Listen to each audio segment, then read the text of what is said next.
আসসালামু আলাইকুম। গত ৩ দিন হলো প্রচুর বৃষ্টি। বৃষ্টির কারণে কাজ করতে অনেক কষ্ট হচ্ছিল। আলহামদুলিল্লাহ আজকে বৃষ্টিটা একটু কমেছে। এখানে গাছের ডাল-ফল রাখা আছে। আমাদের কয়েকটা গাছ কেটে ফেলছি। সে গাছের ডাল এগুলো। বাড়ির সামনে দিয়ে পাকা রাস্তা হচ্ছে। এইজন্যই আমাদের কয়েকটা গাছ কাটতে হয়েছে। গাছের কিছু ডাল কেটে নিলাম। বেশি ডাল এখান থেকে কাটবো না, কারণ এই ডালগুলো দিয়ে আম্মু রান্না করে। ডালগুলো নিয়ে যাচ্ছে আমরা আমাদের ধান খেতে। এই ডালগুলো দিয়ে হবে না, সেজন্য আরও কিছু বাঁশের কঞ্চি কাটতে হবে।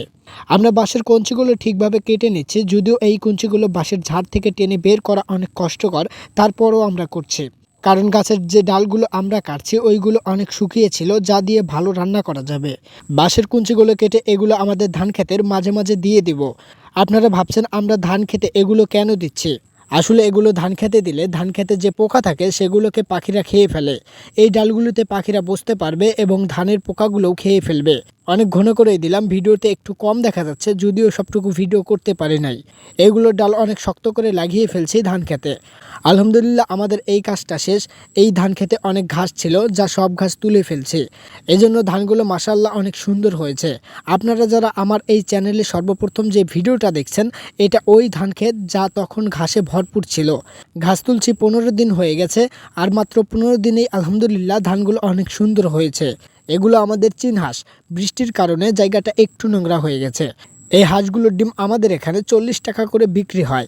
এই হাঁসের ডিম দিয়ে বাচ্চা তোলানোর জন্যই মূলত এত টাকা দিয়ে মানুষ কিনে নিয়ে যায়। এখন অল্প কিছু হাঁস, আস্তে আস্তে অনেক হাঁস করব ইনশাল্লাহ।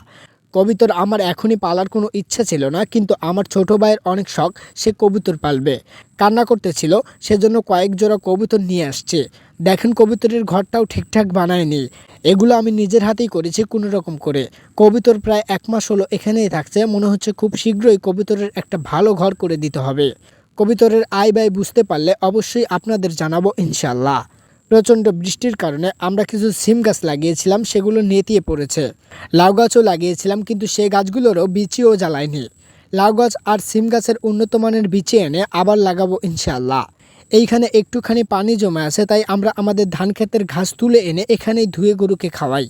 এই ঘাসগুলো অনেক সকালে বৃষ্টির মধ্যেই তুলতে হয়েছে। আমাদের খেয়ার অনেক কম, সেজন্য ঘাসের অনেক প্রয়োজন। আপনারা দোয়া ও ভালোবাসা দিলে ইনশাআল্লাহ আমিও সফল হতে পারবো।